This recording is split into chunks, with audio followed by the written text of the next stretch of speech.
Let the magic rise. You're listening to Revolution Radio, freedomslips.com, 100% listener-supported radio, and now we return you to your host.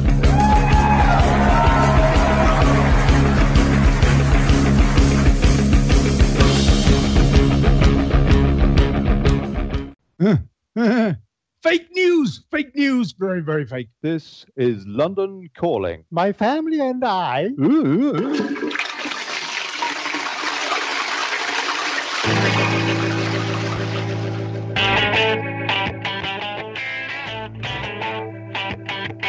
Good evening, people. And welcome to Jingly Jangly. Fake news and imaginary views for the Post-Truth Society. Yes, your antidote to reality with me, Olly Connelly, here in Spain. Big cheers to Mona Radler, our feral hippie here at Revolution. Right. And now we go behind the curtain. I want to know, whose Sarin was it and who set it off? And you know what? Meanwhile, why aren't we talking about Yemen? Why aren't we talking about pedophiles and draining the swamp? Why aren't we addressing the terrorists at the top?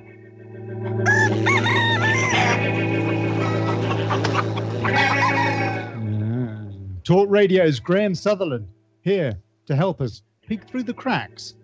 And I'm looking forward to him going to town on this, and I'm sure he will. And we've got Piers Garnham here too, sat in London, having a pint. And I've got a pint, or I haven't. And probably nor has Piers, nor Graeme, but we can but hope. So there you have it. Welcome. If you want to call in, to chip in, to put us right, please do. The number's on the site, freedomslips.com, top of the schedule page for Schedule B. You can donate to Revolution Radio, and we need the power kept on, so it's all a win-win. Yep, you know, it makes sense. You can sub $5 a month to get all the shows on archive. Fine, okay. Piers, are you there, man? Hey. Yeah, I'm here, dude. How are you? Yeah, good. Cheers, Piers, man. Good to have you back on the show, mate. Yeah, no, good to be here. Yeah, no, it's been a busy week. I think we've got plenty to talk about.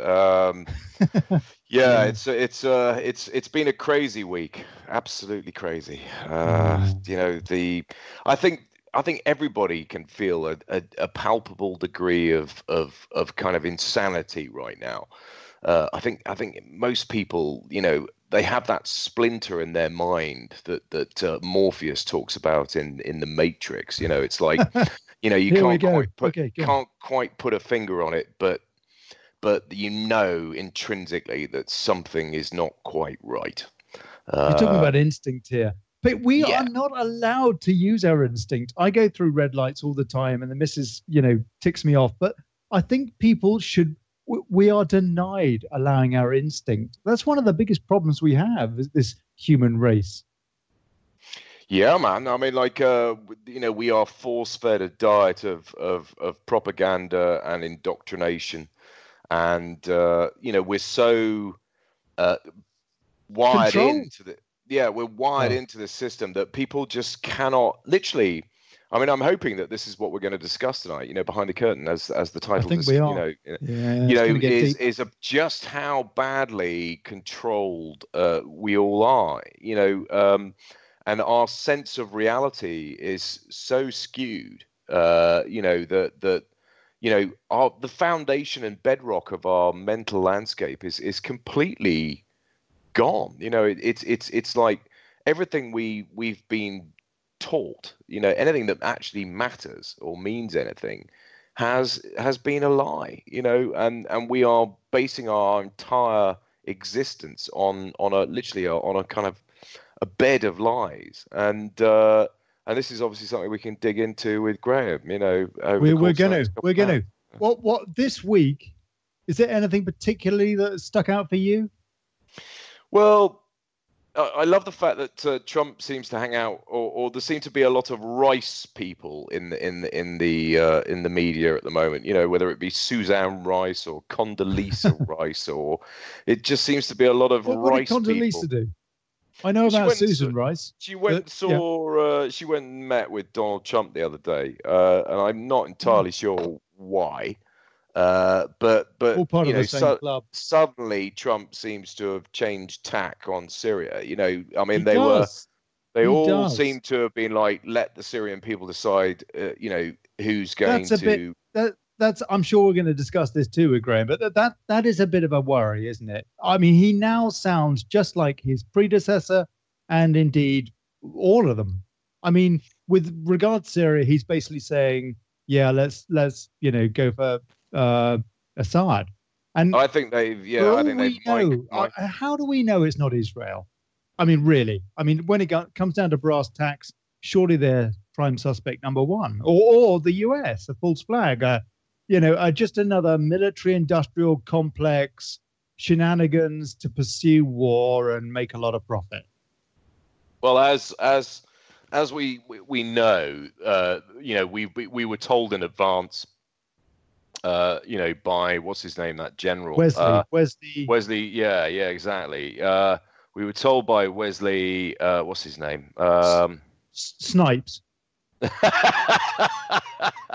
No, it was Wesley Clark. That's it, Wesley Clark. Back in 2000, 4-star general back in 2007, we're going to take out 7 countries in 5 years, starting with Iraq and then Syria, Lebanon, Libya, Somalia, Sudan, and finishing off with Iran. Okay, so it hasn't gone exactly to plan, but this was basically what he was told, and he reported on it back in 2007. Yeah. So I mean,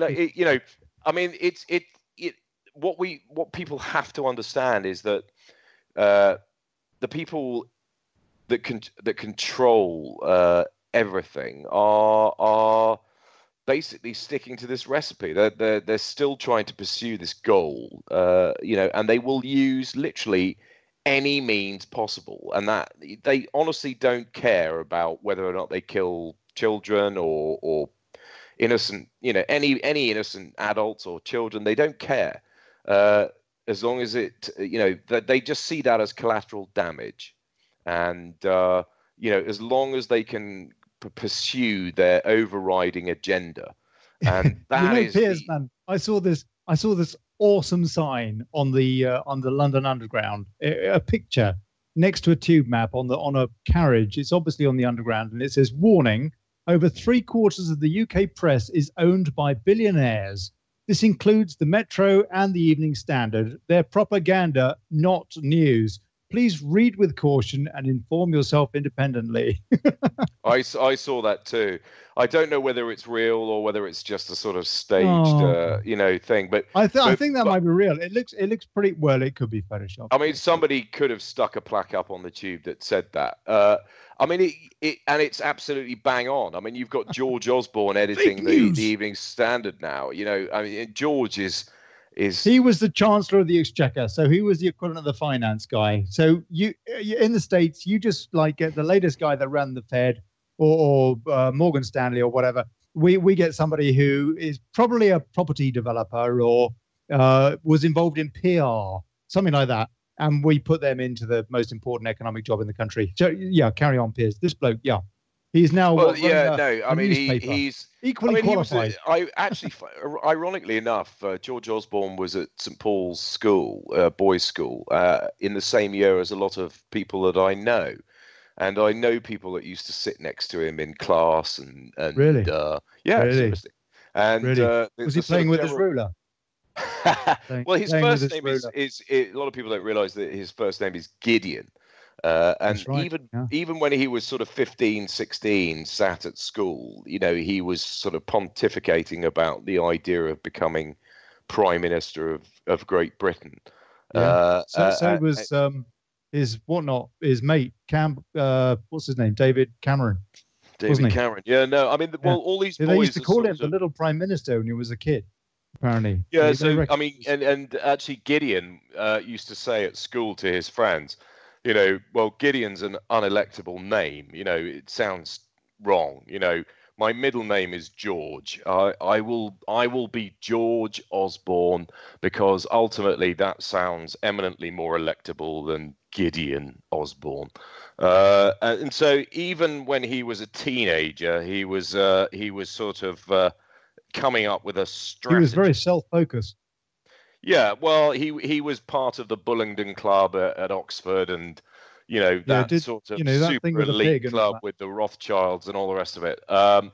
He's earning a lot of money now. How does he look after his constituents? Because as I understand it, he's an MP and he's also working for goodness knows how many companies, several. And with each one of them, he seems to be earning an amazing amount of money. He must be making million. I'm not exaggerating here. From my research, I understand that this guy is earning millions to all these various interests, including banks and the likes of that. So definite interests there. And he's also an MP. How does he look after his constituents? That's a very good question. I don't think he does. I mean, I don't know how people like George Osborne maintain a seat. I can't imagine why anybody in his constituency would vote for such a person. It doesn't make any sense. They did, though. But he's in a Tory safe seat. That's in a Tory these stronghold. People will always vote. I think the Tories probably bribe all. You could put a cock in a pig's head and present it as the Tory candidate in that constituency, and it would get in. And indeed, I think you're right. Became prime minister. Yeah, I find it very difficult to understand how people like George Osborne get a constituency to vote, for them. It doesn't make any sense in my head. It's like it is like the whole game is rigged, and I wouldn't be surprised if it was, because we're dealing with an establishment that has been in power for a very long time, and they've rigged the game.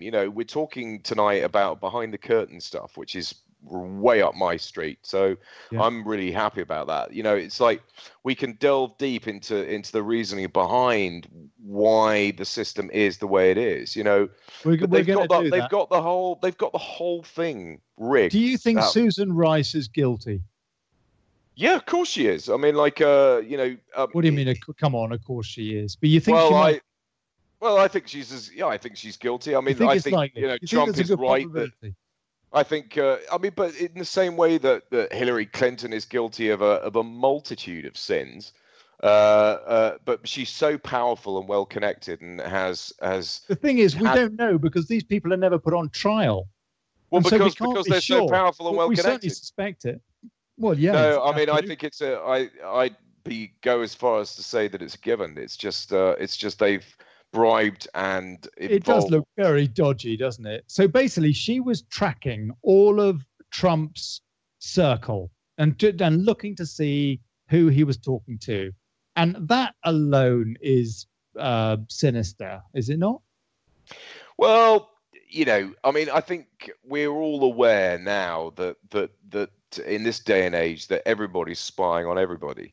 Now it's just a question of whether or not it's the legal, aspects of what actually occurred. I mean, it does seem that they, whether it be Clinton or the people working for the Democrats at the time running up to the U.S. election, that they were bending the rules and breaking the rules, in terms of what is deemed legal.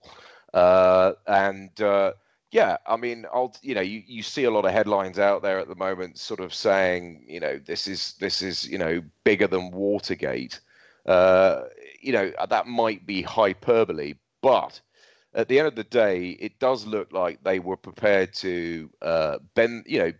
They weren't working within the firmament or framework of legality. They were basically doing anything and everything in order to be able to gain the upper hand on the opposition in order to try and determine how to play. It looks like that. It looks like Obama's hands on it. Well, okay. Just a couple of things before we bring Graeme in, because I know he must be chomping at the bit with these things we're talking about so far. But also, I'll tell you a couple of things I saw this week that struck me.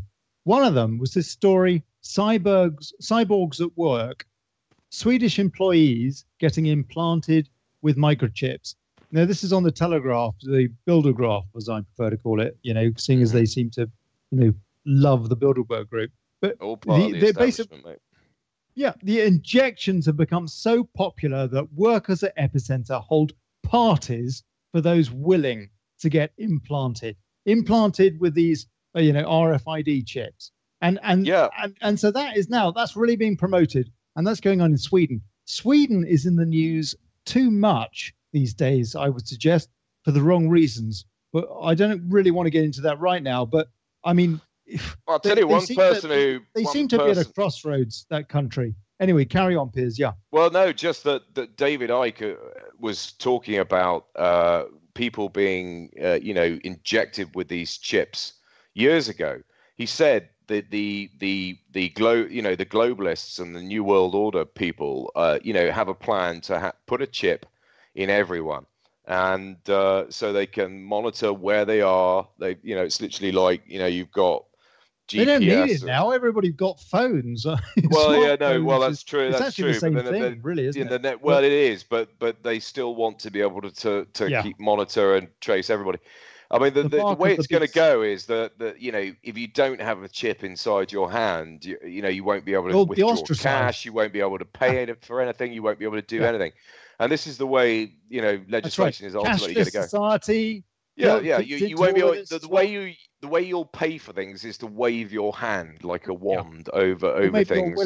You won't. Yeah. Well, that's what they want. So they have total control. It'll be a cashless society where they can cut you off at an instant if you are deemed to be rebellious, and therefore they'll cut all your finances off and destroy your ability to be able to exist. And therefore they'll have total control. I mean, and actually, to be fair to David Icke, I don't agree with everything he believes in, but he does talk a lot of sense, and he's been talking about these chips for many years, and about how it's all part of the agenda, and now we're seeing it becoming reality. I mean, I don't want some chip in my hand, quite frankly. I don't want to be some. You don't fancy a Prince Albert? I don't want to be some barcoded little nanobot. I mean, all right, Piers. Okay, all right. God bless you, man. It's so lovely to have you. All right, Graeme. We've got Graeme Sutherland here now. Graeme Sutherland is a talk show host on Truth Cat Radio, and a damn splendid chap up in Inverness in Scotland, who really, really knows how to put this world to rights. And Graeme, I hope you're there after this introduction, mate. I certainly am. Oh, God bless you. Because we had you, some of our listeners, well, both of them, will have noticed that you were on the show with us a couple of weeks ago, and you were kind of not able to get too much of a word in edgeways. And I really wanted to bring you back on because I know you've got a lot to say. And from the sort of stuff that Piers and I have been talking about already, I'm amazed that you didn't butt in, actually. How are you? I'm fine, thanks. Yeah, I'm working really hard at the minute. Springtime's really a busy time. In fact, what is it that you do? Your day job? Yeah, I'm a tree surgeon and a forester. Right. Yeah, that's right. That's why you've always got pictures of logs on your Facebook profile. Yeah. We do milling of hardwood, and we sell beams and slabs of hardwood. What kind of an industry is that in Scotland now? Yours sounds a relatively artisan industry now. Yeah, it is, but it's really hardwood beams and hardwood slabs. You can't make enough of them. It's a good business. And there is hardwood growing up in Scotland, and there's a bit of it. Enough to forest. Yeah, loads of it. Huh. There's loads of it. Most of it's in private hands, though. It's not, it's not got anything to do with the Forestry Commission as such. So that must cost a lot of money, that kind of wood. Well, 1.5 thick slabs of, say, ash are worth about £26 a square foot. Yeah. Yeah. So, yeah, that's a lot of money, you know. If you're buying 12-foot planks, do the maths, 12 times 26 pounds if they are a foot wide, but they're generally a bit wider than that. A foot is a third of a meter, by the way, for those that aren't sure. Yeah, no, the American audience work in feet and inches. Do they? They do, don't they? Yeah. No, they understand all that stuff. They still go and fill up at the gas station in gallons and stuff. And rather than all this metric nonsense, this liters stuff. It's just sort of like. But we've got to allow for the Brussels Brigade listening in and what have you. Okay, so it's basically everything's going tits up. Graeme, when is Scotland going to gain independence from the UK and give its, whatnot to the EU instead? Oh, man, this is a really contentious issue. That Nicola Sturgeon basically has, she's totally putting the cart before the horse. She was the cranky. She was on the crankies. Yeah, she does. She does. She looks like one of them, doesn't she? She does. Can you someone enlighten the American audience who the crankies are? I can't. Oh, Graeme. No, it was a kiddie show, wasn't it? Oh, it was a kiddie show on the. Yeah, it was very paedophilic and weird because it was. It was basically this old bloke and a schoolboy, but the schoolboy was his wife, and it was all just a bit wrong and weird and cranky, basically. Yeah. My word. Good old BBC. Sorry, go on. Yeah, Graeme. Well. Yeah, well, basically, Nicola Sturgeon has basically split the party. That's what she's done. She split the SNP, the Scottish National Party. Yeah, she's split it down the middle, and no one's speaking about it because, they want to kind of show a united front. But she split the party. People, the bottom line is people do not want to trade Westminster for Brussels. We don't want to get a big divorce from Westminster and then get married. She reckons that's exactly what the Scottish people want. Is she lying?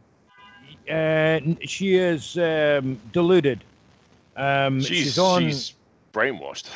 She's an idiot. She's on some mad tangent. I don't know what she's thinking about. She doesn't. To me, she doesn't seem to represent what the Scottish people appear to want. But I wonder how much of what I'm reading is misinformation. So, Graeme, you're in Inverness. What do the Scots want?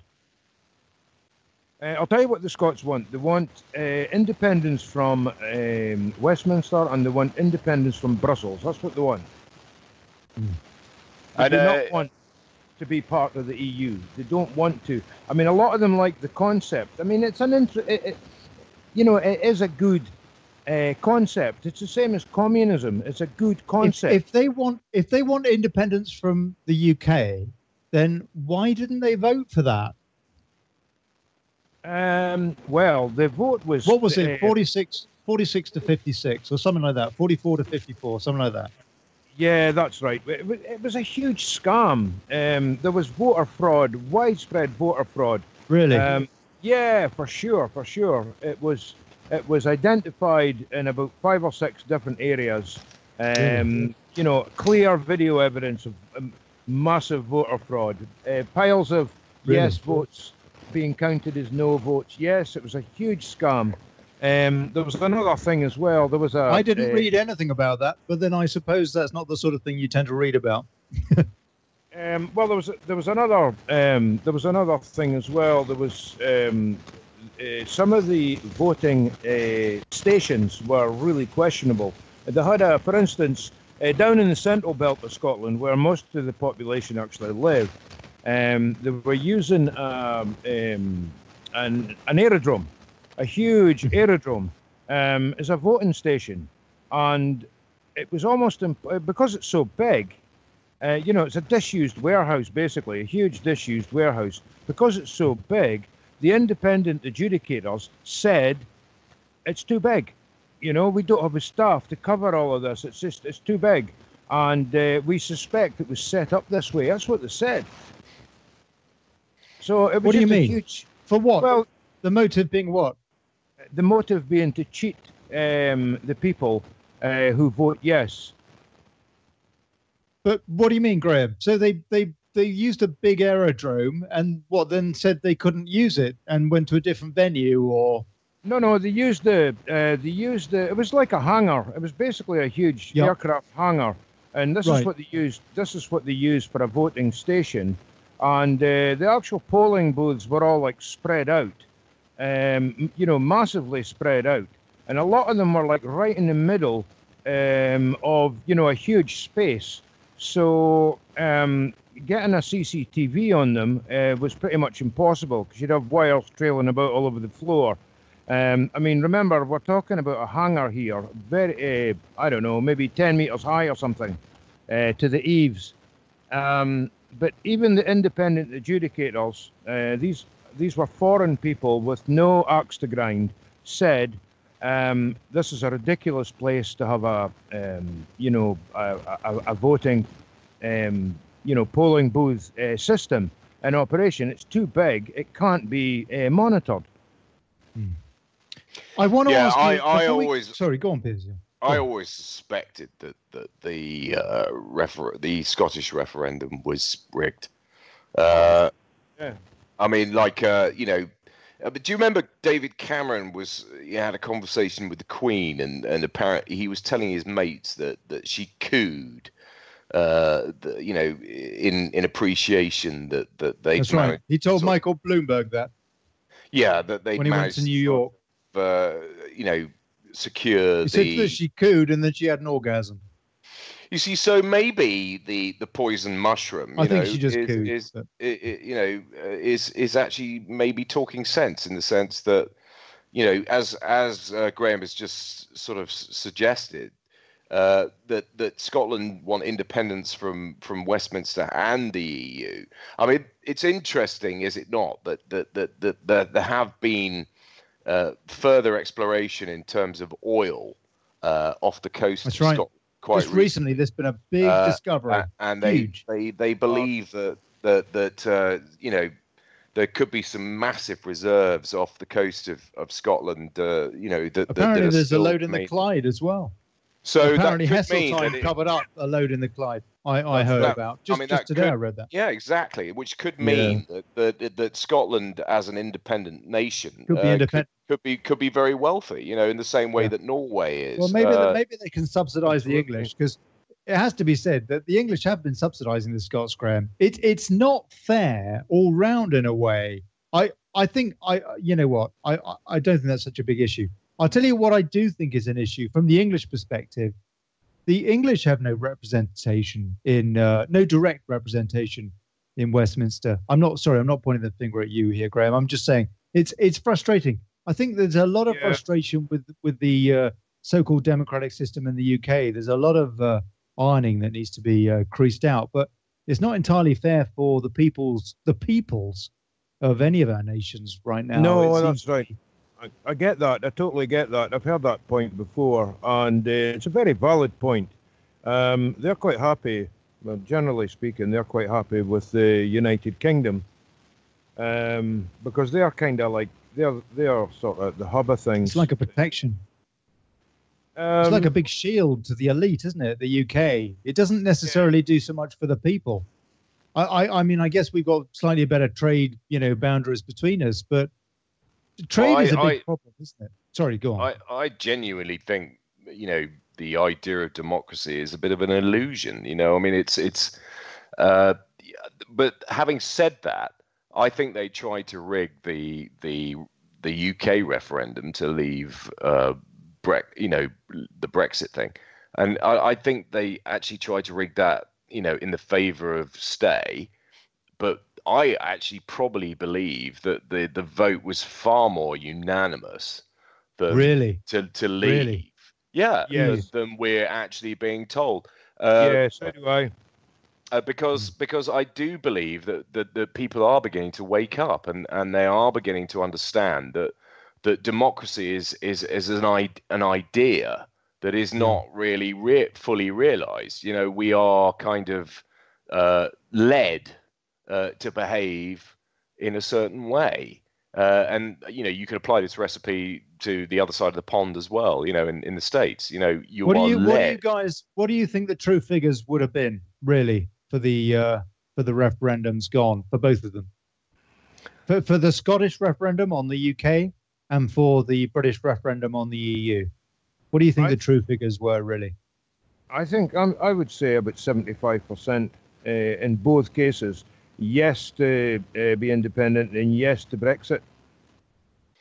Yeah, I think that's not unreasonable. And I know that sounds crazy and a lot of people would probably disagree with that. But both the margins were actually very similar, weren't they, for both referendums? Yeah, I do think that there was manipulation in play. They just, they couldn't contain it. They did their damnedest to sway it the way they wanted it to go. Cameron, in giving us the referendum to leave the European Union, never for a moment thought that we were actually going to vote to leave. And all steps were taken in order to sort of try and prevent that from happening. But because, this is why Graeme's stats probably aren't that far off the truth, because there was such a tidal wave of rebellion. It's not really a question of adherence to any particular political movement, in the same way that I don't believe the Americans voted for Trump because they liked the guy. I think they voted for him because they were fed up with the status quo. They were Do you guys think similarly that Trump actually won by a wider margin than he actually did, from what you said? Yeah, definitely. Really? I think so. Definitely too. I think we are speculating wildly here. It has to be said. We are. But on the other hand, I don't think this is unfair speculation from what's gone before. Frankly, personally, go on.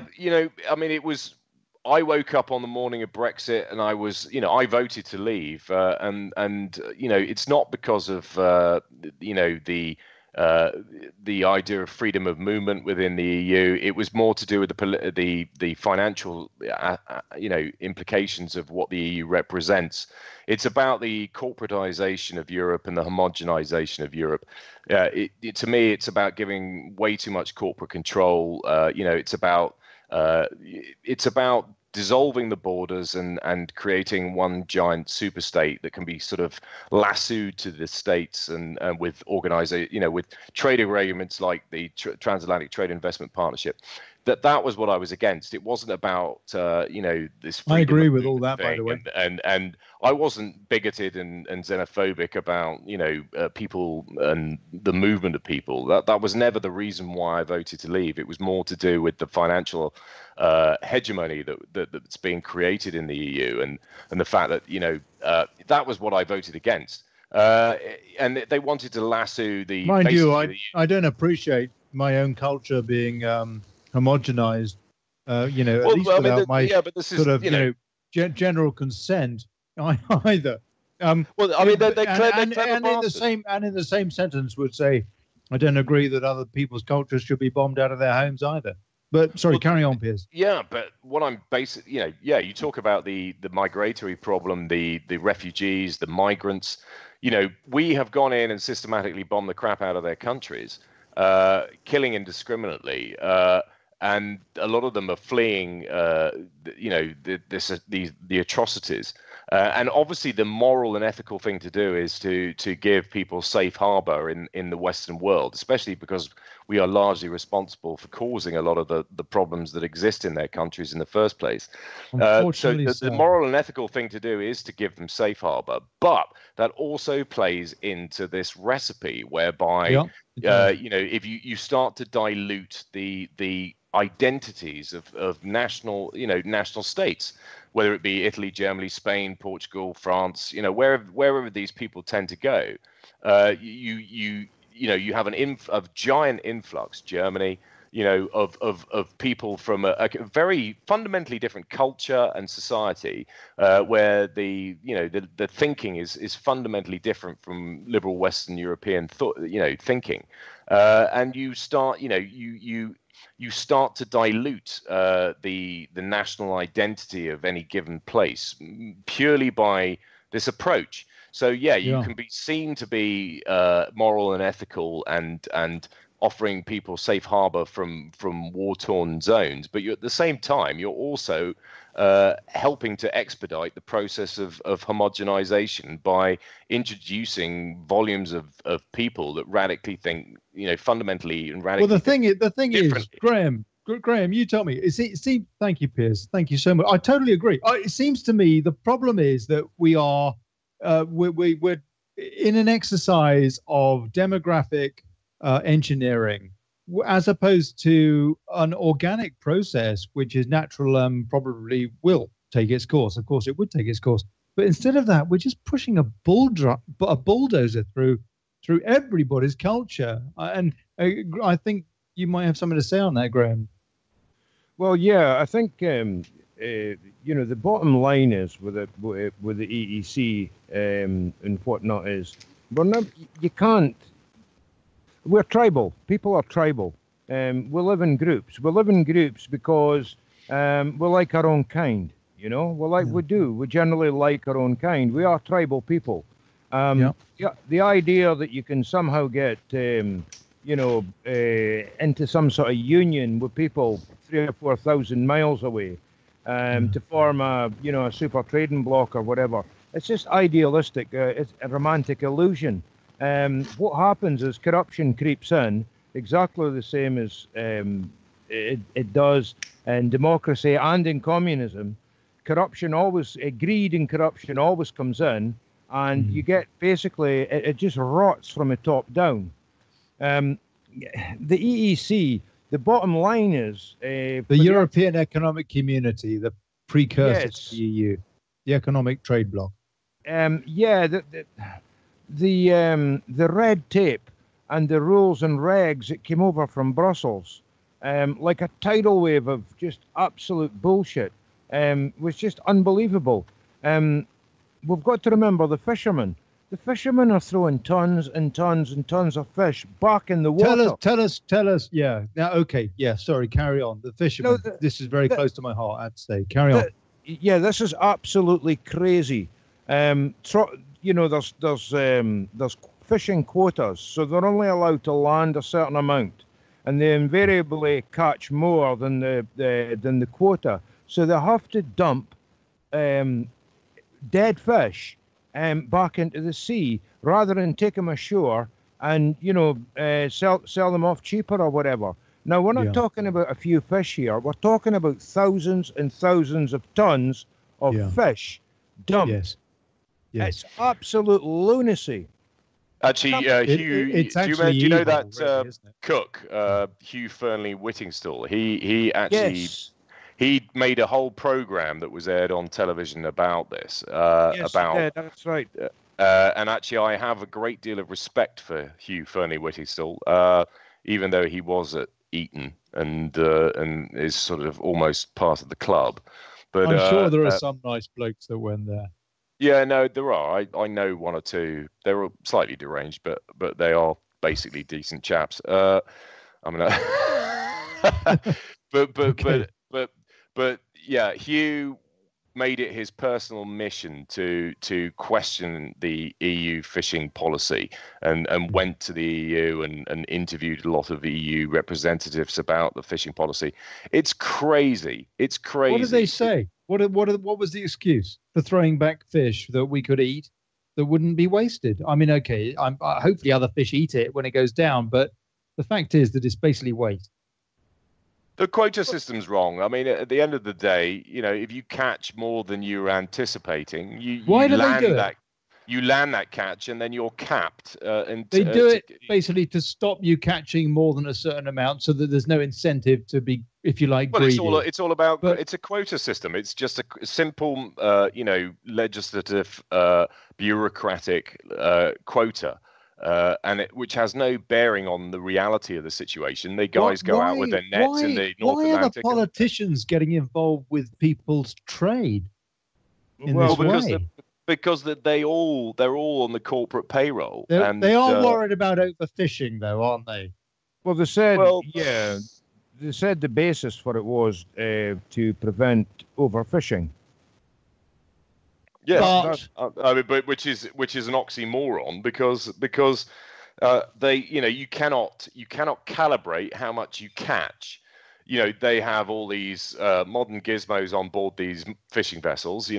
Some of these boats are enormous, Piers, aren't they? Yeah, and they can detect swarms of fish.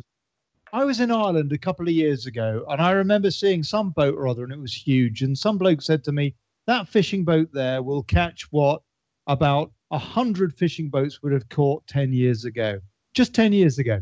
That boat has got the most enormous nets, and it's a huge, great big bugger. And so who owns that boat? I mean, what is that, a corporation type? Maybe I'm wrong. But it sounds to me like it's not a family business anymore, put it that way. These fishermen in Scotland, they were in England. I think in Scotland too. Certainly in England, I know, because some of my predecessors were fishermen, and I kept a bit of, with the story. They had to burn their boats on the beaches in England. They were given a grant by the EU. They weren't allowed to fish anymore anyway. But they were told, you know what? If you burn your boat, we'll give you $1,000. And so these people, they were burning a boat that belonged to their grandfather. I mean, and their business. But that's not because of overfishing. It's because of quotas. But in that case, it was because these people around the British Isles were told, or around the UK, and they were told you can't fish in those areas anymore because we've decided that we're going to, let the Portuguese or Spanish fishermen fish in those waters now. And so they're kind of redistributing. So it's like now it's all part of the homogenization process of Europe. It's about creating a European superstate. It's about creating. It is. It's not about. Talk about that because please make me understand why they did that. I don't understand that. It is all about they don't want borders. They want to dissolve borders. They don't want France, Spain, Italy, Germany, England. But the local fishermen, the guys whose boats are closest to the fish, are the ones that presumably should go and fish those fish. Well, yeah, but it's not a perfect science. That you have the bureaucracy and the quotas that are delivered by the European Parliament, and of course these big vessels go out with their technology and they find a shoal of fish and they cast their net, and of course they can't determine from a European Union quota how many fish they're going to catch. So, sometimes they'll land a lot, sometimes they won't land so much. But when they land too many and it's above the quota that that's been designated, they have to chuck it all back. So you're throwing away perfectly good. The Scottish have actually had to throw back practically all the fish around their shores because they're not even allowed to fish there. And the same with the English. Because the whole bureaucratic nature of the laws in place and the bureaucracy and the quota system relating to fishing, is crazy because you cannot control something like fishing because it's not a quantifiable science. You go out, you cast your net. Hate that. yeah, exactly.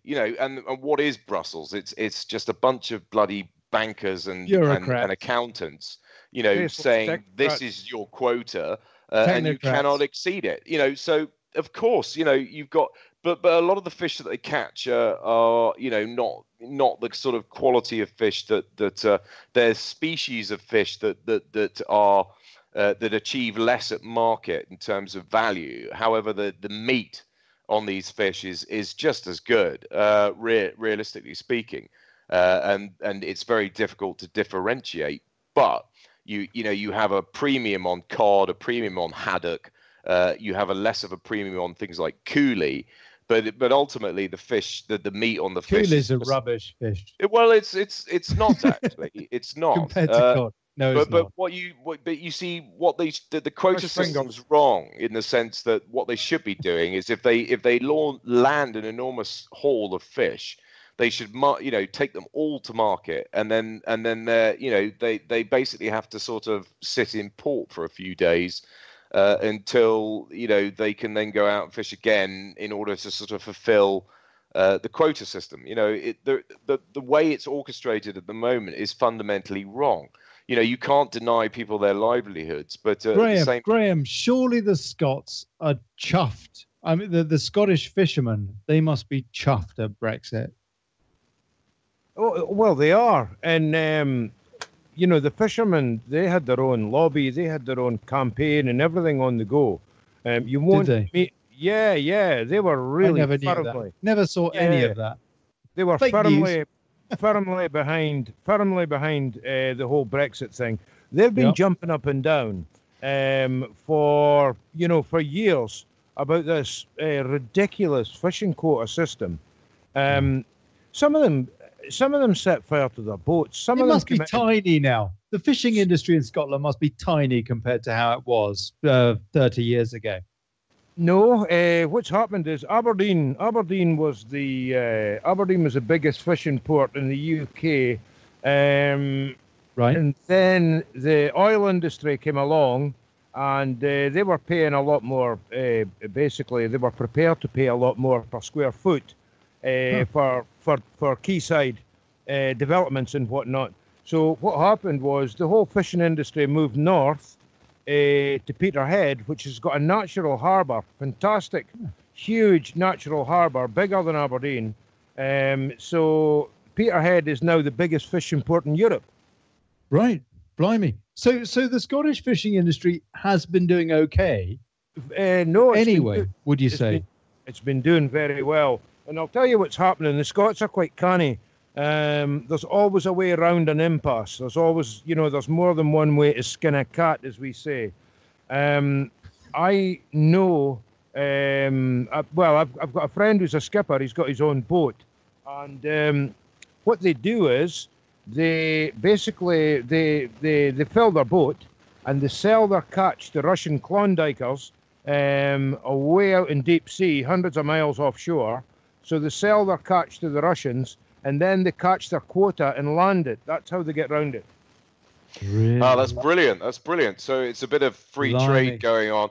You see, that's brilliant. And good on them for doing that, because I hate waste. I mean, I always eat everything on my plate. I can't bear to see good food go to waste. We are so privileged to have what we have in our country in many respects compared to the dynamics at play in the rest of the world. Absolutely. I'm not saying that's a good thing, but generally speaking, that is the way it is. And I don't, if they're going to haul in and land a bunch of stuff that's basically just going to get chucked back in the ocean, I'd rather they can trade mid-ocean and just offload a whole bunch of stuff that's fantastic. I mean, that's what the actually, believe it or not, that was what when the IRA was more prevalent, they were in league with the Basque separatists in northern Spain, and there was a lot of drug running going on between the IRA and the Basques, and they were selling a lot of drugs in the Côte d'Azur and Costa del Sol,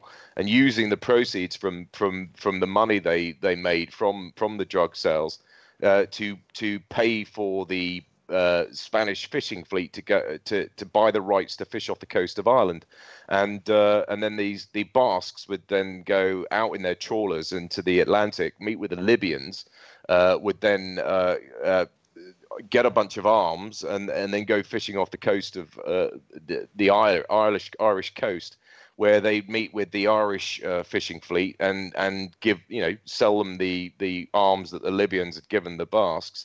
And then go, that was how trade was done. So actually, the fishing fleets of Europe have been used for alternate purposes for generations. You're out in international waters, and what you get up to out there is very difficult to monitor.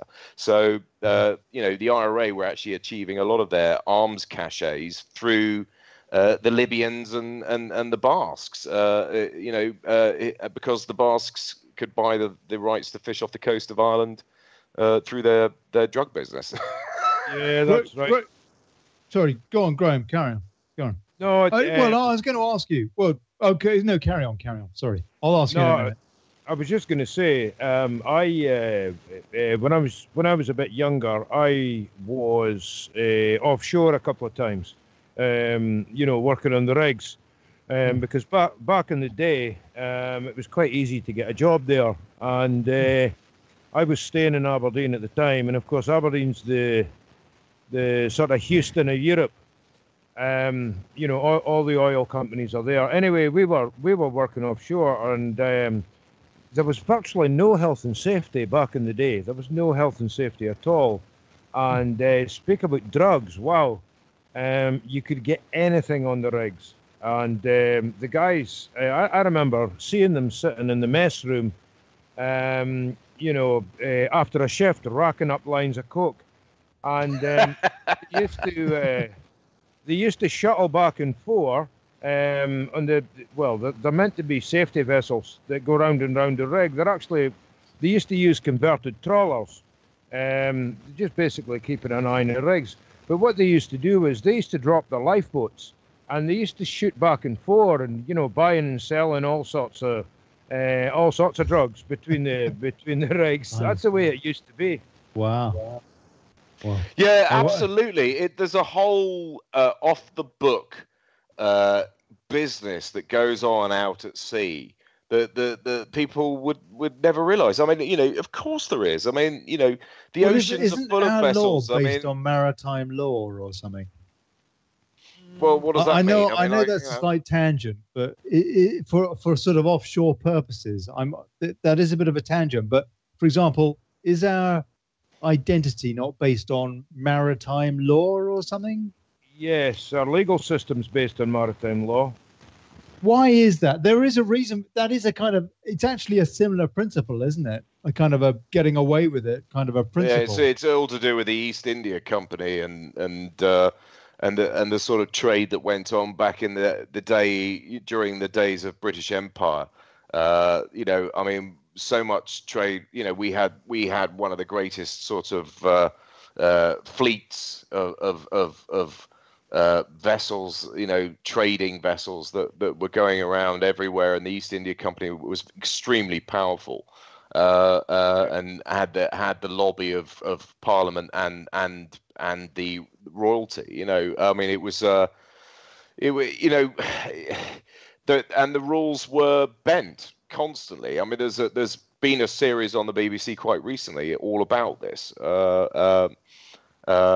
about the East India Company and just how corrupt and you know, generally awful they were. You know, they were heavily involved with the slaving business and yeah, they were always looking for an angle. And of course, if you've got vessels out at sea, then of course all sorts of things can occur that people were never going to realise. You know, and that still goes on to this day. That's right. It's supposed to be the best way to bump someone off, isn't it? Just, you know, drop them off the back of a ship. Pretty good way to get away with it. Either that or pigs. Do with Bin Laden. You know, I know personally, I think that's the biggest part. That's right. Going. Oh, you're such a doubter. What, they buried Bin Laden at sea? Come on. I mean, come on. What do you think, Graeme? Graeme, he's a cynic, isn't he? Oh, man, no, he's not a cynic. I mean, that's the most ridiculous story they ever try to pawn off in the public. But they didn't want his grave to be desecrated. I mean, it was a lovely idea. Oh, man, it's absolutely, you know, it's a complete comedy. Codswallop. Yeah, it's just like, oh man, it defies description. It's just so ridiculous. They got away with it, though. Yeah, they got away with it. There's no video evidence. The SEAL team that was involved all mysteriously died. Yeah, they all died. Well, they a lot of the vast majority of them died in a Chinook crash in Afghanistan shortly afterwards. Yeah, that's true. Very careless. Right. Yeah, no, the whole thing reeks of suspicion. I read a book about this guy. It was given to me by a friend, and it was about this surgeon, a maxillofacial surgeon who spent a lot of time, an American who spent a lot of time out in Afghanistan and Pakistan, basically doing a lot of surgery on the victims of acid attacks and things, because, you know, there's this horrible kind of cultural thing going on out in Pakistan where if a man feels slighted by a woman, you know, he tends to pour sulfuric acid on her face, you know, and maim and deform her because she, you know, turned him down for marriage or didn't go out on a date with him, or, you know, whatever trivia, it is. It's disgusting and barbaric, but ultimately this doctor went out there to help a lot of these women who'd suffered from these barbaric attacks. And he claims in his book that he went, he was obsessed about in terms of the idea of meeting bin Laden, and he headed up to Abbottabad, which is where bin Laden's compound was allegedly supposed to be. And he writes extensively about actually meeting bin Laden on a number of occasions and having dinner with him and going out into the country on walks with him and having these big debates, philosophical debates about the world at large, and quite frank. And then he claims that he just had dinner with bin Laden after the compound gets attacked by SEAL Team 6. I personally think it's a load of old BS. You're gonna have to hold that thought, Piers. Hold that thought, mate. We'll be back. We'll be back in a few minutes. We're just Revolution Radio, Jingly Jangly, blah de blah.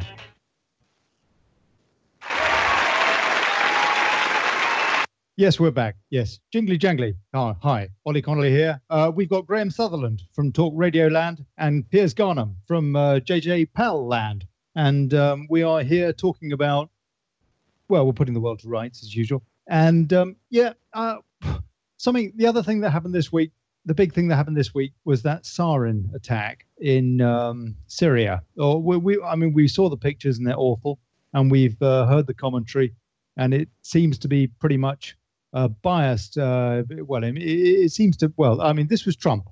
Actions by the Assad regime cannot be tolerated. In the past, again and again. Okay, all right, can't be tolerated. Yeah, okay. So they crossed lots of lines, he said, and stuff like that. Graeme, he hasn't got any proof. He doesn't have any proof at all. I was absolutely shocked at Trump's attitude. I was like, wow. It just blew my mind. He's just jumped to this random conclusion, not based on anything. There's already been 2 or 3 major chemical attacks in Syria. If you remember, there was one went off in a tunnel or something, and they blamed the Assad regime some time back. Turned out it was nothing to do with the Assad regime. It was, it was probably the CIA, but they managed to trace it back, the source. They managed to trace the chemical source back to the rebel groups. And they've been trying, I think this is either the 3rd or the 4th time they've tried to blame the Assad regime for using chemical weapons after they relinquished them all. Now, that's the thing, they handed them all over a long time ago. They don't have any. Is it my imagination, or is Trump kind of turning over and basically just becoming another yes-man puppet president? He seems to have bowed. He's totally changed his tune. He seems to have bowed to the deep state. That's what I think. Where is this draining of the swamp stuff going on? Is there any? Exactly. Really? Exactly. He did ban lobbyists or something, or said you can't be a lobbyist for 5 years, having been a congressman and stuff like that. Not really much. Yeah, but there was a major sweep in paedophile arrests. Yes, there has been that. Yeah, I've been hearing about that. So go on. What is the truth about that? Well, can we know? Yeah, well, he told these people, he said, I don't care, whether it's, I don't care whose toes you step on, FBI, CIA, or whatever, we need to arrest these paedophile groups. And it doesn't matter who they're affiliated to. So what about Weiner, for example, the, Aberdeen's other half, Clinton's aides, ex. Jeffrey Weiner. Yeah, him, for example. And Pizzagate. Was there any truth to any of that? It's all gone off the radar now. Anyway, there obviously was truth to it. There obviously was. It looked really odd. Those emails were very odd, but the coded emails. Yeah. Yeah, they were very, very odd. It's obvious that there is a paedophile establishment there, rooted in Washington. Just look at the numbers of the children that have disappeared, for instance. There is a ridiculous amount of children just vanished out of Washington, D.C. So how do you feel about Trump so far, all in all? It was Anthony Weiner, not Jeffrey. Anthony Weiner, thanks, Piers. Anthony, that's right. There is truth to it all. It's obvious as hell. It's been going on in British society, European society, and American society for decades, if not hundreds of years. I don't know how long, but I mean, what they have realized is that it's very handy to monitor, people through their university years, school years, find out what their predilections are. And if they are questionable, then they can play on that, give them opportunities, present them with opportunities to fulfill certain deviant, sexual desires that they may have, and then film and document it, which then puts them at your beck and call, because it isn't obvious, Piers. It's not. It is obvious because of Ted Heath. Ted Heath has been accused by. Okay, but let me put it to you another way. Okay, it's obvious that it's happened because not so much of cases like Ted Heath, but because of cases like Jeremy Thorpe, the former Liberal leader who was tipped for Prime Minister, and because of cases like Cyril Smith, who was found out and had been a MP for a long, long time and quite powerful, all the rest of it. But what we don't know is how endemic it actually is. It certainly seems to be. Paedophilia is an endemic thing in the care home, in looking after social security and all stuff like that, which is really, really awful. Okay, Graeme, Scotland has a lot of anecdotes as well. Yeah, I'm just thinking about Dunblane. I take it you know a bit about Dunblane. Could you maybe fill in our American audience, because it's in a way they've had scandals with things like Boys Town and stuff like that, and Dunblane is kind of Scotland's big scandal on under the radar. No. Well, that's right, and they blamed a guy called Maxwell for that, didn't they? Well, it was Hamilton was the guy that pulled it off, wasn't he? He was the one who pulled the trigger and killed all those kids. But who was Maxwell then? Not Maxwell as in the Daily Mirror. No, it was. Sorry, no. That's right enough. What did that? He was a taxi driver. That's right. Hamilton. Hamilton, yeah, that's right. Right. But you've got to look at the bigger picture. Hamilton was a stooge. He was probably, he's probably under some sort of control. He was basically he went nuts, didn't he? And went and shot up a load of kids. You say nuts. I mean, what you've got to understand is that the powers that be have the technology to mess with people's minds and put them under some sort of auto control. They do. This is not imaginary. This is real. I mean, there's a guy on British television called Darren Brown who did a whole episode where he illusionist and mind control expert. And he basically did a whole episode where he got a bunch of people, just the general public, into his studio and found the most suggestive individuals amongst them, in terms of being able to hypnotize them. And he narrowed it down to one guy who he could control completely, and he had him demonstrating. He hypnotized him, put him in baths of ice water and all sorts of things. And this guy just didn't feel anything because he told him that he wasn't going to.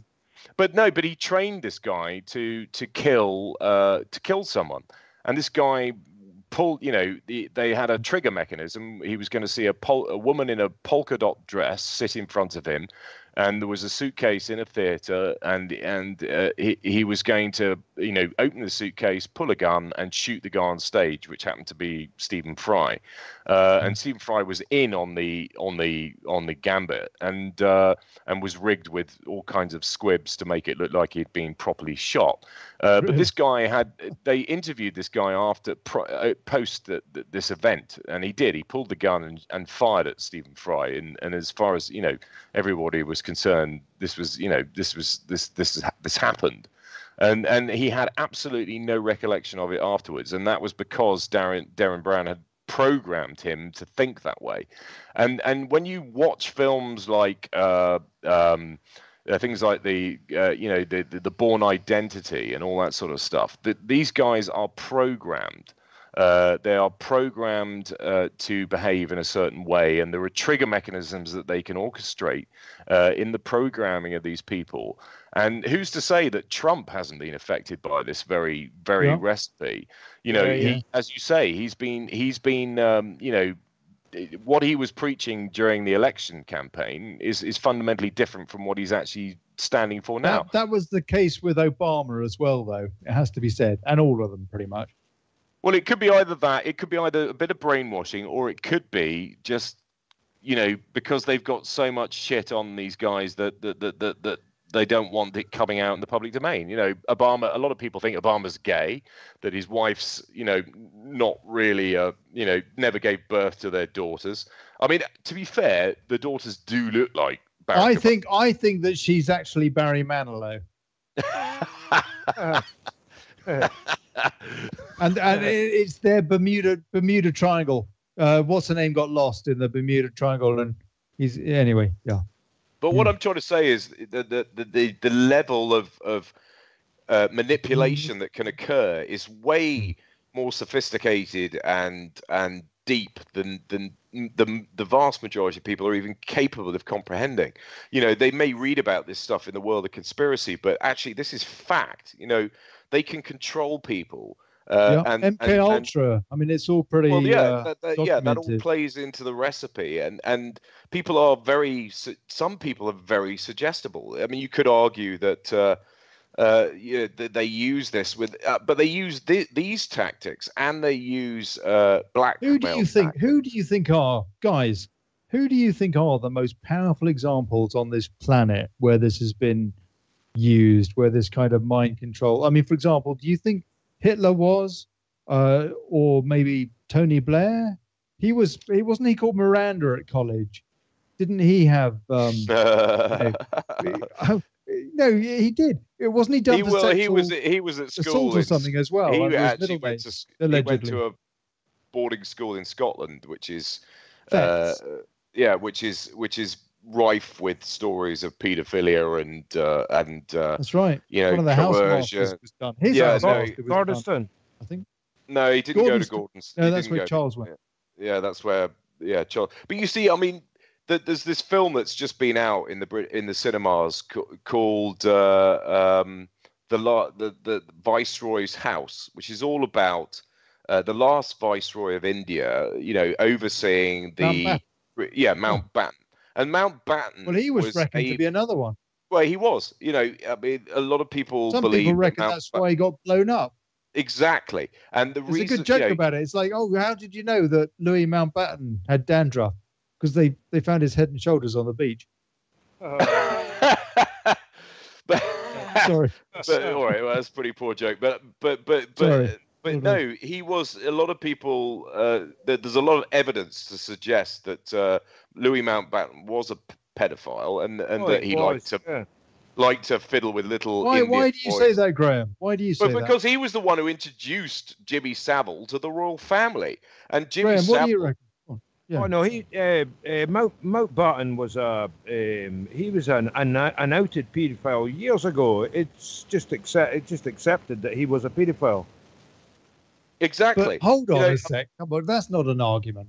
that's an anecdote. Good enough for me.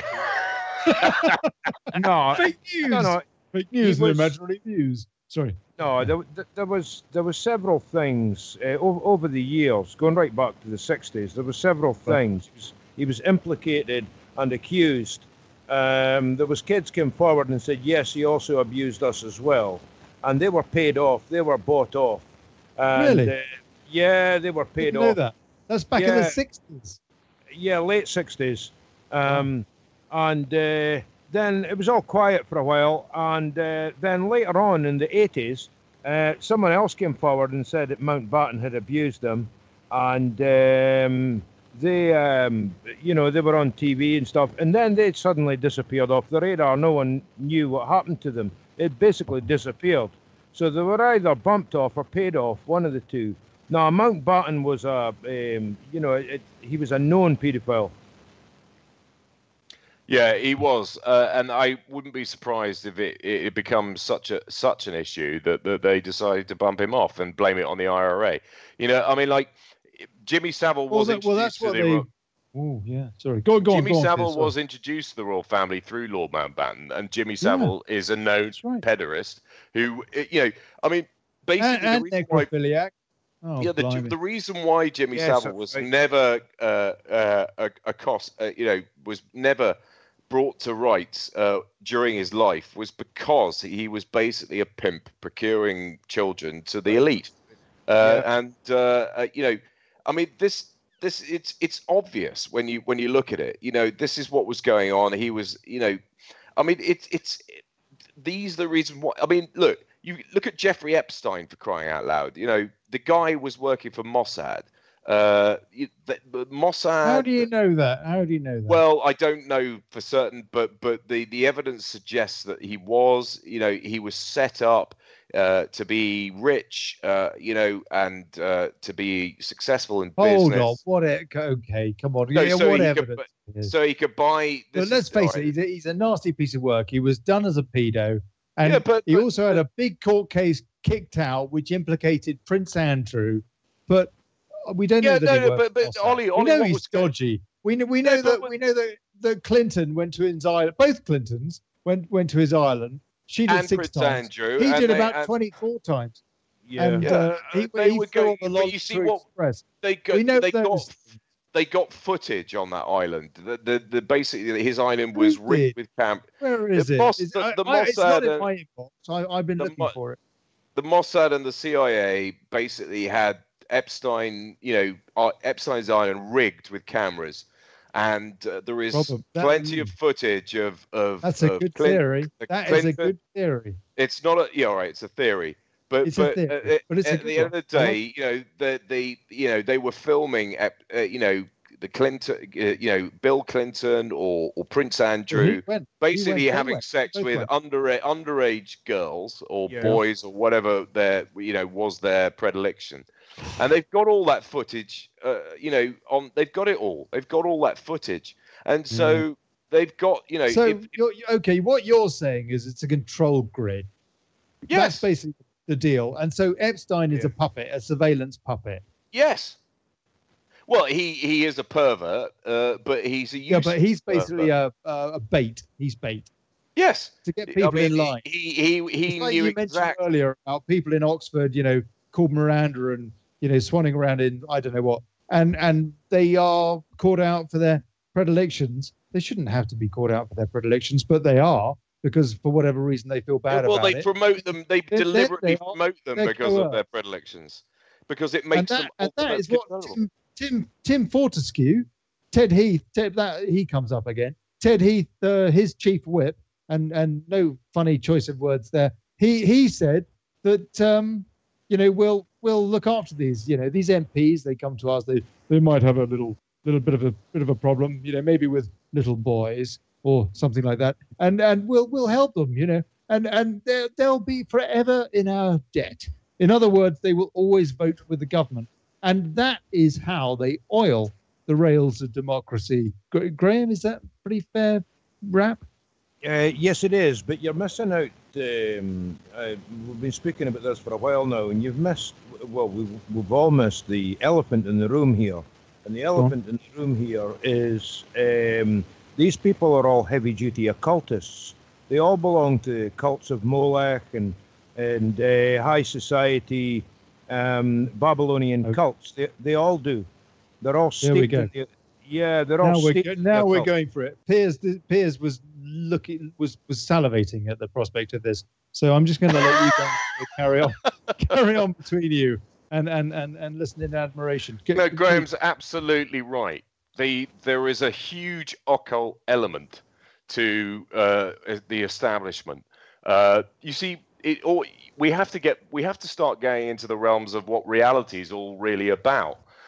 And it's all to do with consciousness and the fact that consciousness actually creates reality, and they know this, and they know that if they can manipulate the way people think, then they can create the future, and therefore they use all kinds of weird occult mechanisms. So hold on a sec. Who is they? Are we're talking about select bloodlines here? Is that the deal? No, it's to do with masonry and the upper echelons. I mean, most people join the Masons. Who are at the top in those top lodges? Well, royalty and the upper echelons of the establishment. The people that are all at the 33rd degree in terms of Scottish rights, are all kind of royal family members and the upper echelons of the elite political circles. I mean, the majority of people that join the Freemasonry movement are just in it for a bit of kudos in terms of business. They know that if there are 5 people bidding to represent something in terms of a business you proposition. just took a pee then, didn't you? I did, yeah. Yeah. Sorry. You took a pee in the middle of the show. Well, I can. I'll tell you what, you did that quite well, but I heard you. Yeah. Oh well, sorry, that gave it away. but in all seriousness, Oh no! Oh, not again. Oh dear. Sorry. Hold on. Oh, there we go. Graham's absolutely right. You go to Bohemian Grove, you've got all the elites, doing all kinds of bizarre ceremonies to this giant owl. It's all really. Yeah, I mean, you've got the. Isn't that a bit overt? Isn't that a bit overt? No, it's supposed to be hidden, but people snuck in there and filmed it. It was never supposed to be something that people were supposed to be aware of. I mean, in the same way that you've only got to look at the House of fucking Lords. Sorry, about swearing. But you've only got to look at the House of Lords in the UK with their red robes and their rituals and their incantations and the way they operate. It's all completely occult. It's all about magic. Magic is real. I tell you, magic is real. Why do you think there are so many books in the British Library that are in not accessible to the general public, that are all on black magic? Because this stuff is real. It's all about the invocation and manipulation of consciousness. They know that, I mean, from an occult perspective, they are duty bound to tell us what they're going to do to us. So how do they circumvent this rule? They paint what they're really doing as fiction in movies, books, and on television. And so we see it, we recognize it, but we identify with it as cheeky. And therefore we disregard it. But what they're really doing is telling us the truth. And therefore, we are inadvertently giving them permission to carry on doing what they're doing. So what you're saying is that we're silly, that we are basically... No, we're not silly. Not very bright. But no, we're not. But we're allowing ourselves to... Yes, we're allowing ourselves to be hoodwinked. We are not naturally stupid, but they have made us stupid, and they are perpetuating that stupidity model. You're not stupid. Why is it that you, Piers, you, Graeme, and me? Why is it, Graeme? Why is it that we're talking about this and that more people are not talking about this? I think a lot of people use denial as a coping mechanism. When you present the evidence to someone who doesn't know, they kind of they get uncomfortable. It's not a realm. It's not an area they want to, they want to focus on. They find it scary, basically. So their coping mechanism is just to dismiss it altogether. Not because they don't believe it, because they do believe it and they can't cope with it because it just blows their mind. I've came across this a lot. You're absolutely right, Graeme. That's exactly right. It's cognitive dissonance. It's like they cannot comprehend. They don't want to believe what their subconscious is telling them, so they just disregard it. And that is going on time immemorial. And this all boils down to this recipe of the fact that we've been lied to consistently throughout our lives about so many things. Anything fundamental that really means anything, we're lied to about. And so the framework and the fabric of our mental landscape is literally built on lies. And when you finally come to the realization of that, it's like this epiphany. It really is. It's like you never see the world again in the same light. You're never going to look at the world in the same way. When you have that final realization, when you finally wake up and you realize that everything you've been told, or the nearest damn it, anything that means that's worth its salt is basically being fabricated or twisted in order to be able to fit in with whatever the establishment want you to believe. That once you grasp that, you can't unsee it. And unfortunately, no matter how intelligent you are, and believe you me, I know lots of very intelligent people who just will not subscribe to what we're talking about now at all. That's right, me too. They are so dug in like ticks. It's just unbelievable, and it frustrates the hell out of me. Ticks. Because it really does frustrate me, because a lot of people that I know think that I'm deranged. That they think I'm sort of a likable. Yeah, they do. A likable. I know says that. A likable. Thank you, Olly. They think I'm a likable nutter. They think I'm insane. Piers, when you meet him, he's a lovely guy. You'd never know that he was a conspiracy theorist. But he's crazy. He's off his rocker. He's completely deluded. But I'm not. This is the thing, and this is what's so frustrating. It's like we're a rare breed of people who have actually done what Neo did in the Matrix and have taken the red pill and have gone down the rabbit hole and have come out the other side and have woken up and are, we've suffered the hangover of recognition. And now, we're trying to express to the rest of humanity what they need to understand, and people are so dug in, they just can't realize it. They just don't recognize it. You can spell it out to them on Facebook or whatever social media you use, and you give them all the evidence that they need, and they still don't see it. And also, Piers, is it not the case? Is it not the case, guys, that a lot of these folks are Masons? They're junior Masons. Yeah, they are. Or, for example, they're Jews, and so a lot of Jews will support Israel for the sake of supporting Israel. Well, no, for the sake of their culture as they see it. But a lot of other Jews say, well, you know what? It's got nothing to do with my religion, and it's not cool what's going on there. And what I guess my point is that people are being taken in everywhere, but not most Masons are good guys, no? Yes. Most of them are. Most of them have just, at the lower levels, it's all about... The lower levels, It's just about business networking. It's all PR and charity stuff and everything. Yeah, they take an oath, and they say that they will do each other favors. So, you're in a certain type of business, and you're, pitching for a job, and you've got competition, 3 or 4 other enterprises out there pitching for the same job.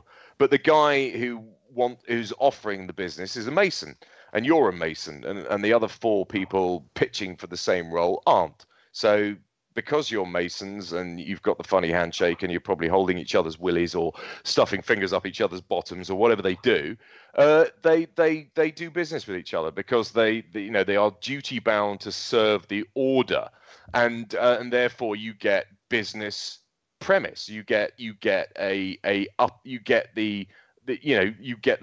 first in the queue, and that's the way they operate. And people join the Masons for that very reason, because they know that if they're going to benefit business wise, and so that's why they join. But that's Did they never ask you if you wanted to be a Mason, Piers? No, I mean my dad's a Mason, but he didn't join. I mean, he hasn't been an active Mason. Because you're posh. You're quite posh. Well, I was brought up in a posh family, and my dad is a Mason. So why didn't they? What they didn't recognise you. But my great uncle my mother's uncle, my mother's uncle, my great uncle in Wales, who is now 105. He must be drinking baby blood or something. I don't know. But he's a lord, isn't he? He's a lord, and he is a character. He's got a Rolls Royce, which is about a 1940s beautiful old thing, and he uses it as a chicken coop. This is the kind of character. No, that's not true. That's not true. But that's like not something out of Withnail and I. No, but the interesting thing about him is that he is at the top, or he's a 33rd degree Mason. He has been privy to all the secrets that, and I actually think, because I've had conversations with my father about the reality of what the top echelons of the Masonic Order actually believe, and of course he's duty bound to tell me nothing, and he hasn't told me anything, but I fire stuff at him.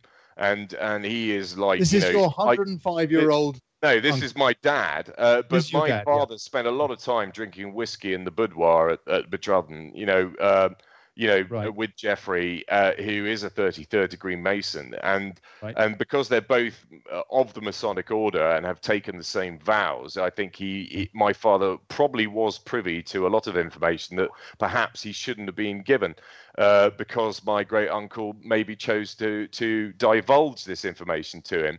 And when I present my father with some outlandish theories that I ultimately have had from all the research that I've done, he tends to outlandish relative to his frame of reference. Well, but I've talked about aliens and ancient cultures. You might surmise, I said. And my father never ever balks at me and says that's nonsense. He just gets up and walks out of the room. So what am I supposed to derive from that? I mean, like it's like I'm saying to him, Dad, there have been civilizations on this planet that are, just as advanced as the one we've got now, that had existed in the ancient past, that the Masons, the upper echelons of the Masonic Order know about and have kept from the general populace. And he never, ever says, don't be so bloody ridiculous. That's absurd. He just gets up and walks out and goes and tinkers in the garage or something.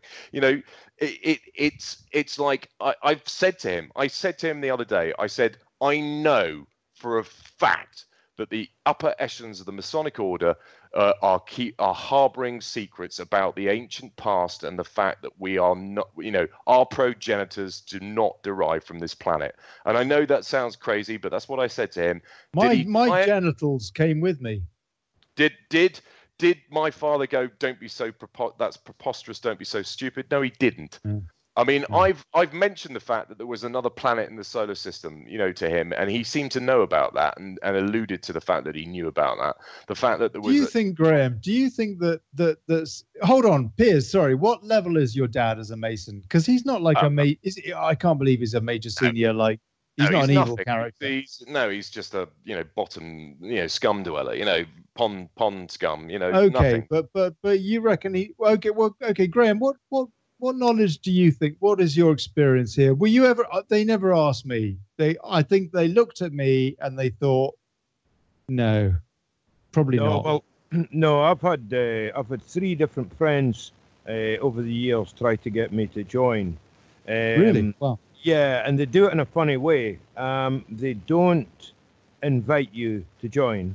They suggest to you that it might be an idea. It might be a good idea to join. It might be a good idea. yeah, because they're actually not allowed to solicit new members.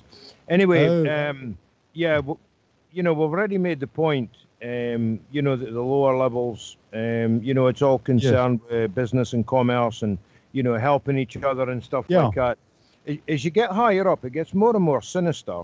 If there's a judge on the bench that's a Mason, and he knows that you standing in the dock are guilty, he's duty bound to get you off. Really? Yes, he's duty bound. They actually take an oath that they will lie. So that oath would supersede whatever oath he has taken as a judge.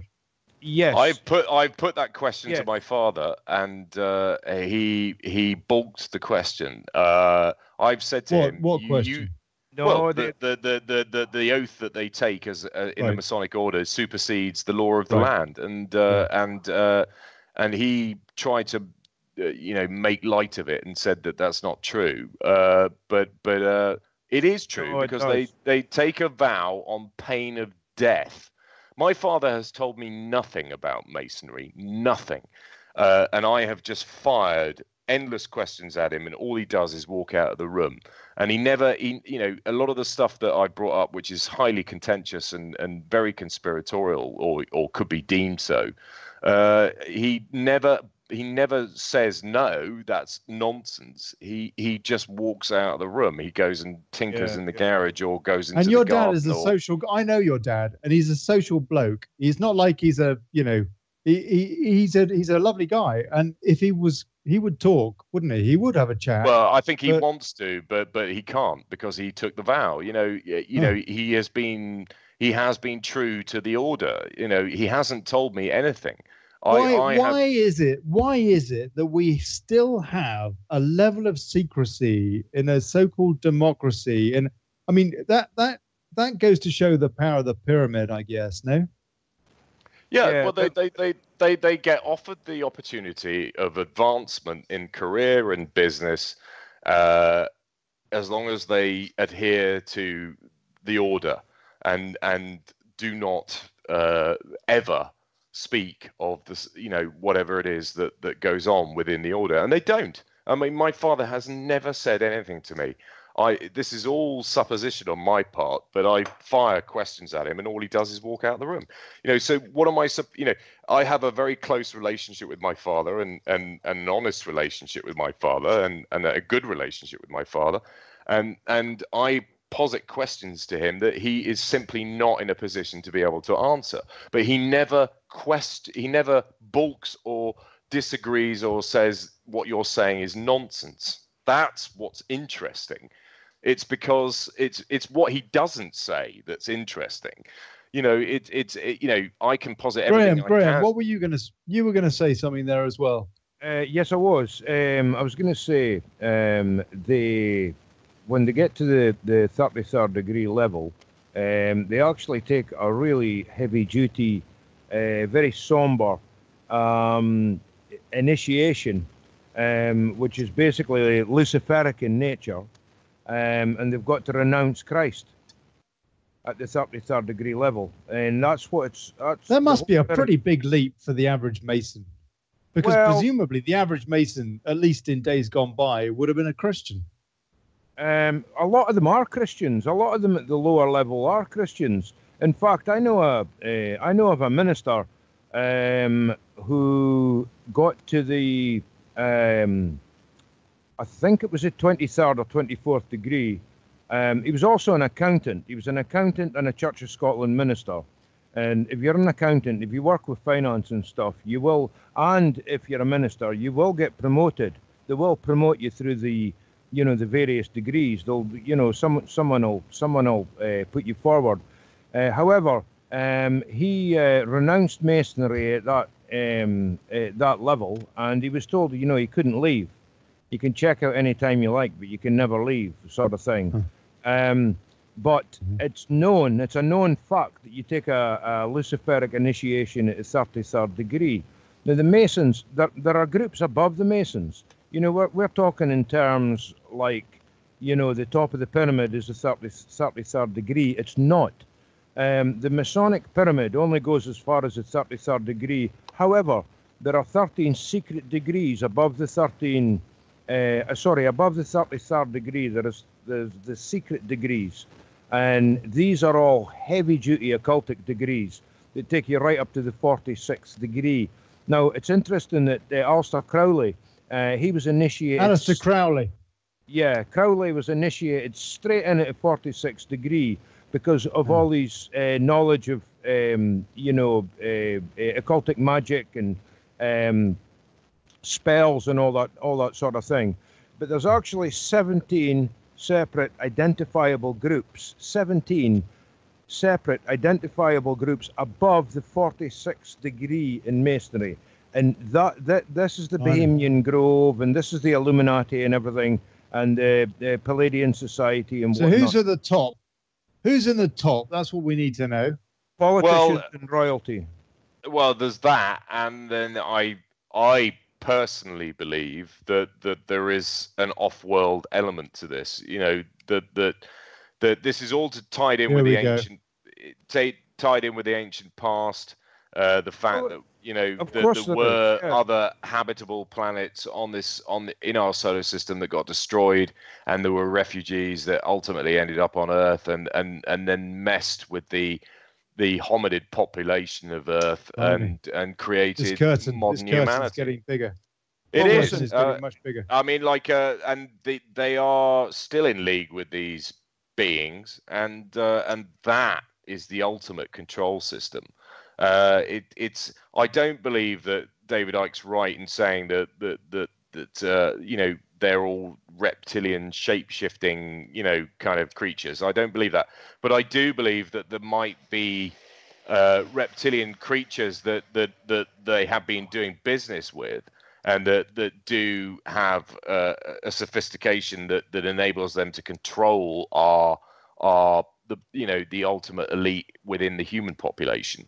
I mean, this is not beyond the realms of possibility. The ancient past, our solar system is, the solar system is teeming with life. I mean, Venus was in the habitable zone. It got knocked back into a zone too close to the sun, and it became too hot for life. But ultimately, there was Venus, there was Earth, there was Maldek or Tiamat or whatever you want to call it. There's lots of different names for it, but a giant planet.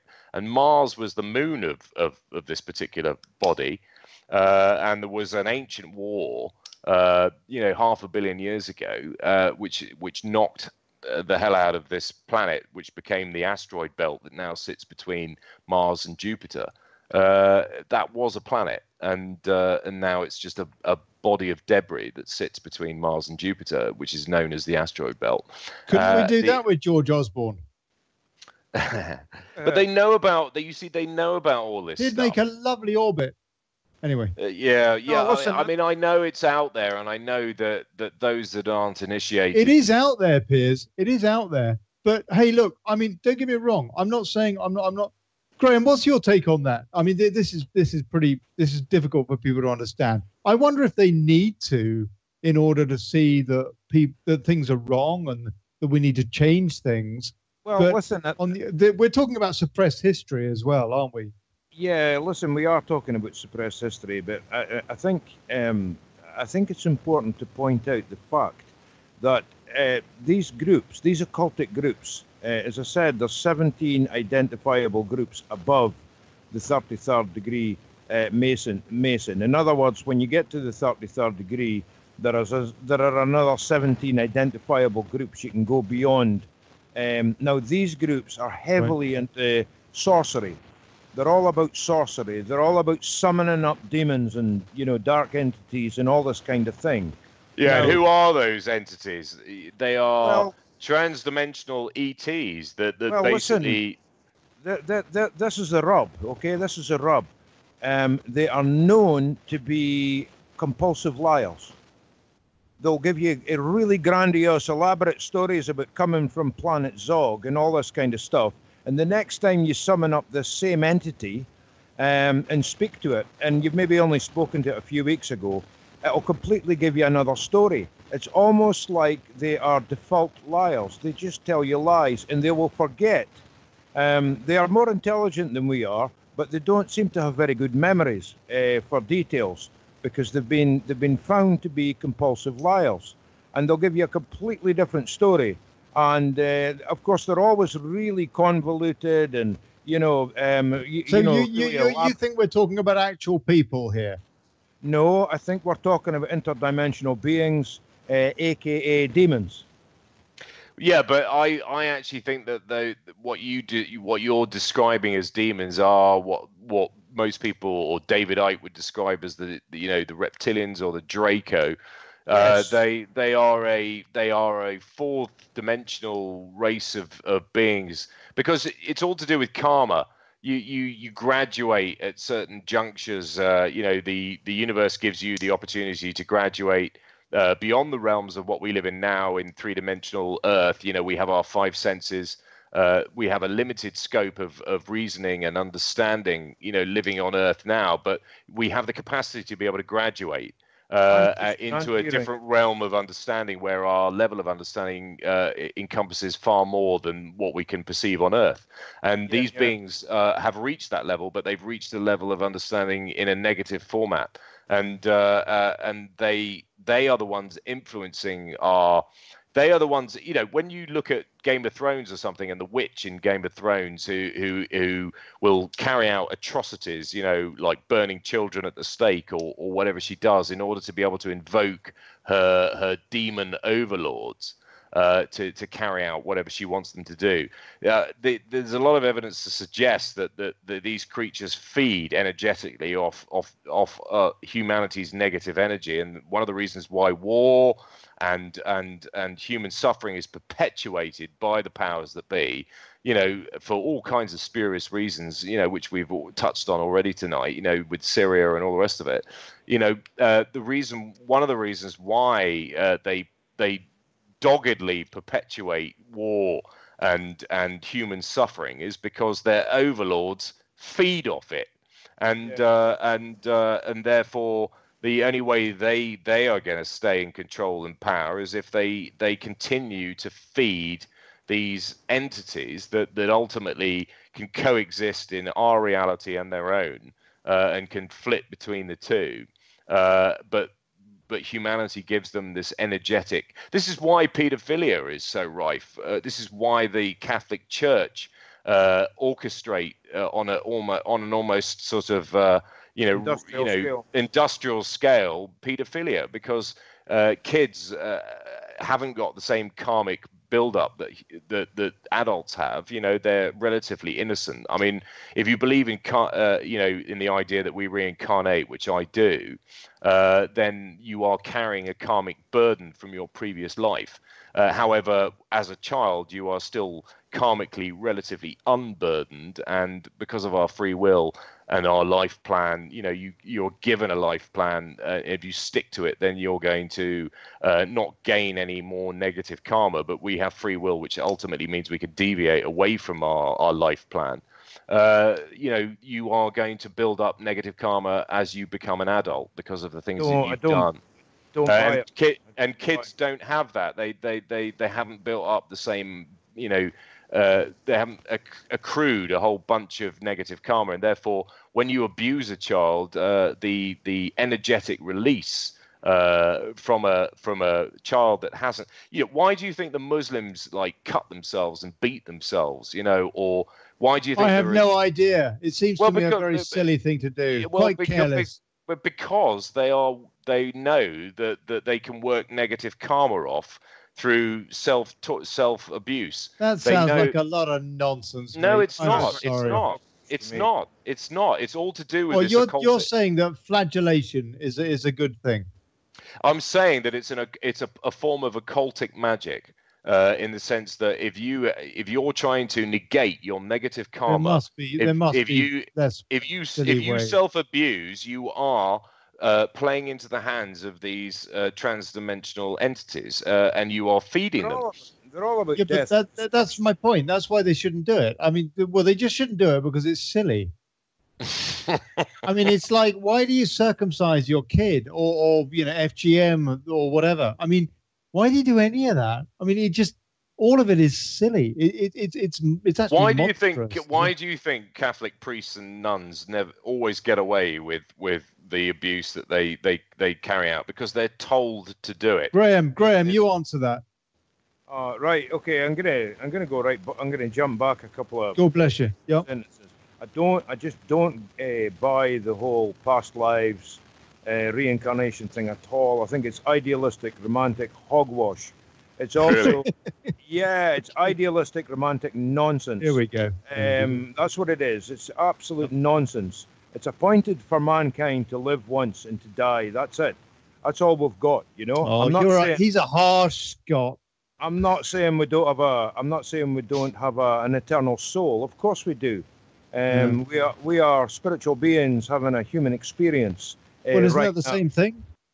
Not really. We're not going to come back as a frog or a parrot or whatever, depending on how. No, I don't believe that we come back as lesser beings than the sort of degree of saliency that we've already reached.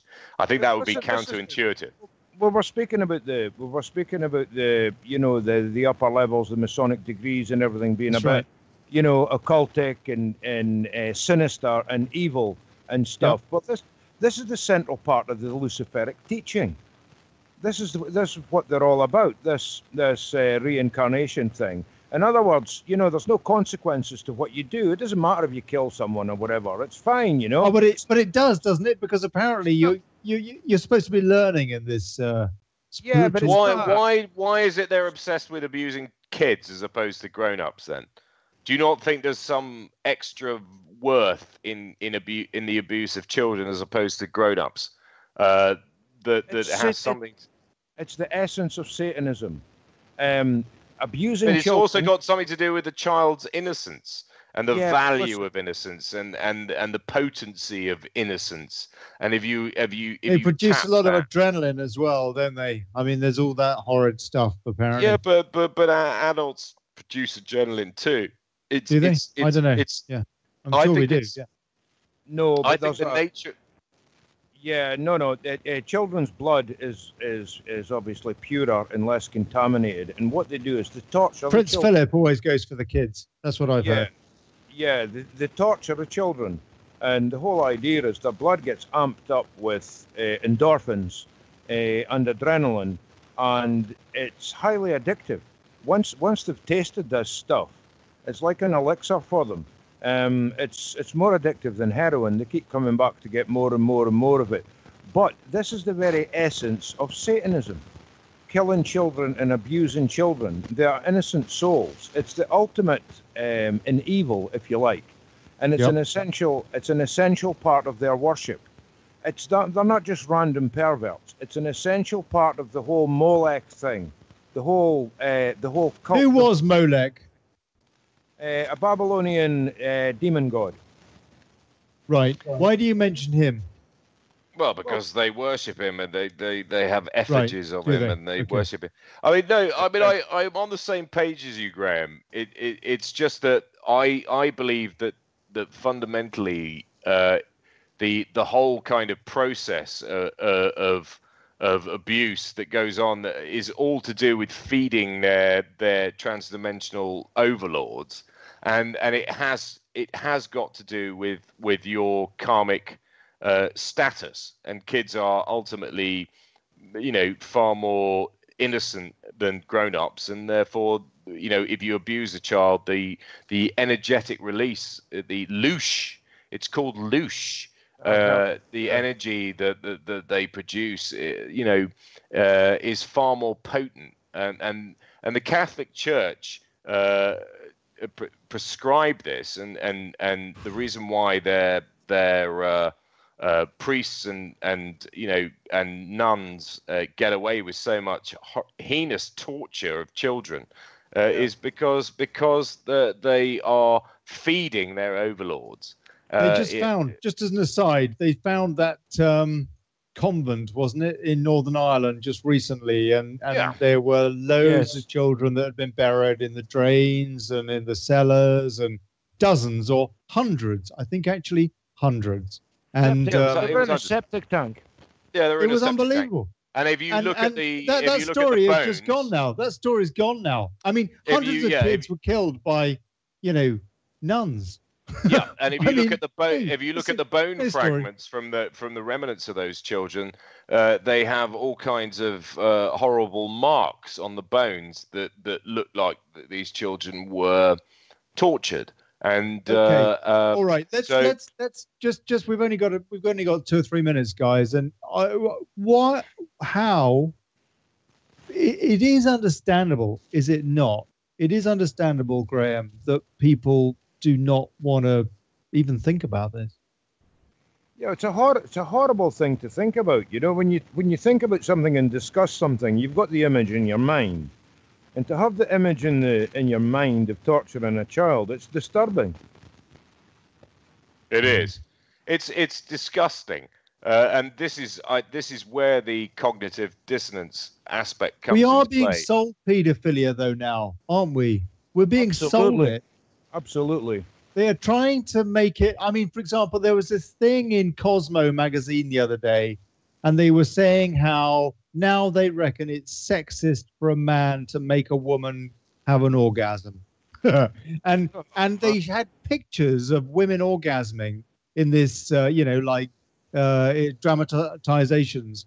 But the one picture I only saw this on my Facebook feed. One picture, it looked like this girl. She looked like a child. And she was with this face like she's having an orgasm, yeah, and she looked like she was a prepubescent. I mean, we're being sold paedophilia by the media big time these days. Yeah, without a shadow of a doubt. First of all, they're sold as feminism, and then they're sold as homosexuality, and now they're selling as paedophilia. Yeah, I mean, that sounds a bit. I don't know. I don't have anything against people being gay. I don't think they can help being gay. I think they are. I think way. There's a big difference, no, Graeme. But I do agree that this cult of paedophilia is becoming sort of, they're trying to mainstream it and sort of tone it down as if it's sort of almost acceptable. Look, and it's guys, not. we are coming up. We are coming up. Yeah, we are. Piers, But listen, I've got a request. I've got a request for you. Can you please complete the rest of your answer in an American accent?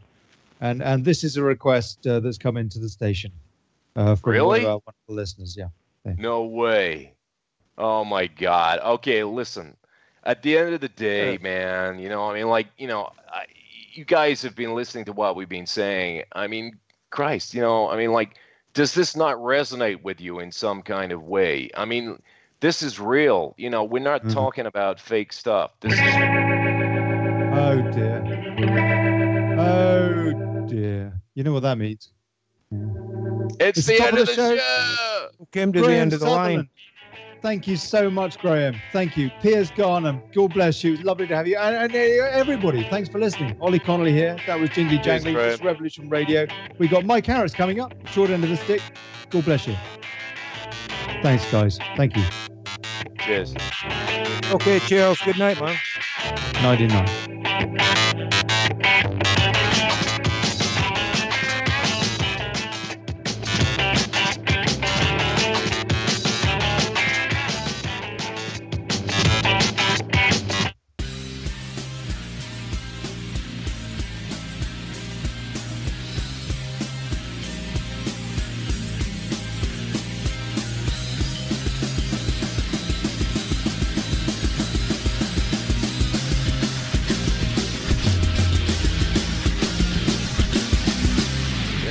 Listening to Revolution Radio.